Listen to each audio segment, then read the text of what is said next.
le nidra n'est que, l'état de nidra n'est que méditation. Les exercices, la pratique du nidra ne sont que des concentrations. On ne confond pas un effort de la pensée, qui est de la concentration, avec un état unifié qui est l'état méditatif. La méditation n'est pas une pratique, c'est un état.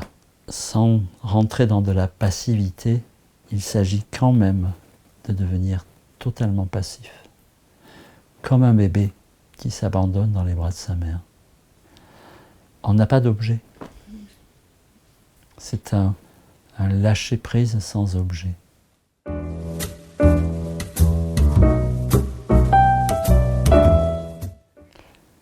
Méditer n'est pas une action. Quand on l'emploie sous la forme d'un verbe actif, on dit, c'est une erreur. C'est un grand mystère, l'état de méditation.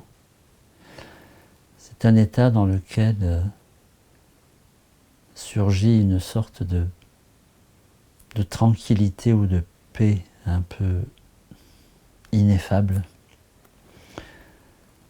qui est souvent accompagné d'une extrême sensibilité. L'état méditatif est un mouvement. Et ce mouvement a des conséquences, même lorsque l'état méditatif a disparu. Ça modifie profondément la façon dont on perçoit notre vie, et la vie en général.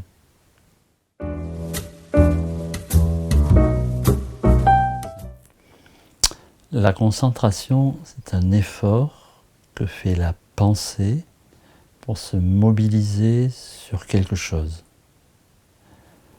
Quel que soit l'objet, que ce soit un objet extérieur, un objet intérieur, par exemple la respiration, c'est un objet intérieur,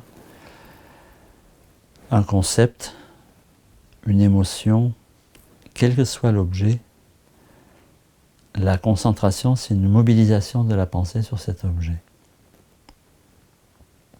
C'est-à-dire toujours un mouvement qui part de la personne vers l'objet. On pourrait dire un mouvement qui part du moi vers l'objet.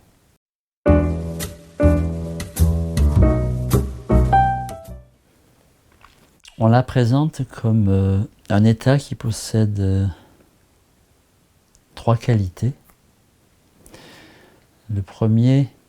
La première qualité, c'est un état de sensibilité, de perception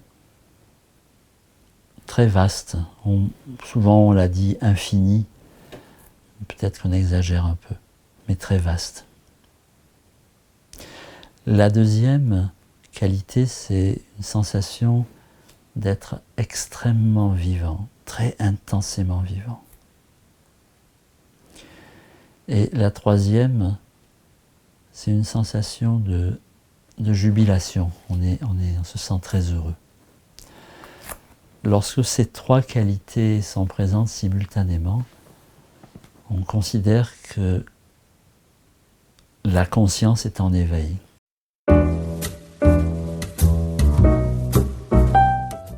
Ce que j'attends de cette recherche-là, c'est si nous arrivons à mesurer des effets, de surfer sur cette vague de la méditation qui se répand partout, pour faire entendre qu'il y a une démarche, une approche qui n'est pas nouvelle, et de la transmettre à un plus grand nombre. Et je pense que l'accréditation de la science aide à répandre, à donner confiance aux personnes. La deuxième raison, c'est que ces enseignements sont en train de s'éteindre et j'aimerais beaucoup participer à leur survivance.